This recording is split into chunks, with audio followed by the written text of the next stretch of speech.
அர்ஜுனனுக்கு கபித்வஜன் என்ற பெயர் உண்டு. கபித்வஜன் என்றால் குரங்கு கொடியோன் என்று பொருள்.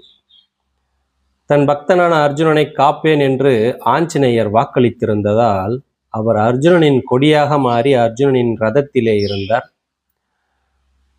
கண்ணபிரான் கண்ணுக்கு தெரிந்து அர்ஜுனனை காத்தார் என்றால் ஆஞ்சநேயர் கண்ணுக்கு தெரியாமல், அதாவது கொடியாக இருந்து அர்ஜுனனின் தேரையும் அர்ஜுனனையும் காத்து வந்தார். துரியோதனன் வீழ்ந்த பிறகு துரியோதனனின் பாசறைக்கு சென்றார்கள் பாண்டவர்கள்.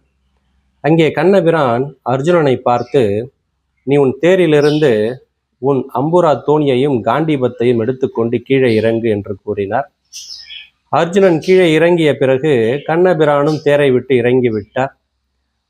உடனே அந்த தேரிலே இருந்த குரங்கு கொடியானது மறைந்து விட்டது. குரங்கு கொடி மறைந்தவுடனேயே தேர் தீப்பற்றி எரிய ஆரம்பித்து சற்று நேரத்திலேயே சாம்பலாய் போனது. அக்னி பகவான் தனக்கு பரிசாக அளித்த இந்த திவ்ய ரதம் எரிந்து சாம்பலானதற்கு என்ன காரணம் என்று அர்ஜுனன் கண்ணபிரானிடத்திலே கேட்டான்.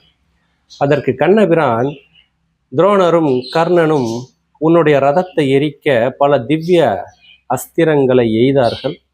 நானும் ஆஞ்சநேயரும் உன்னுடைய தேரிலே இருந்ததால் உன்னுடைய தேர் அழியவில்லை. இப்பொழுது நாங்கள் இருவருமே தேரை விட்டு சென்று விட்டதால் தேர் தீப்பற்றி எரிந்து விட்டது என்று கூறினார் கண்ணபிரான். அதுபோல நல்லவர்கள் நமக்கு கொடுத்த சாபமானது நமக்கு போதாத காலம் வரும்பொழுது அந்த சாபமானது நம்மை எரித்துவிடும். ஆகவே நல்லவர்களிடம் நாம் சாபம் வாங்காமல் இருப்பதே நல்லது. நன்றி, வணக்கம்.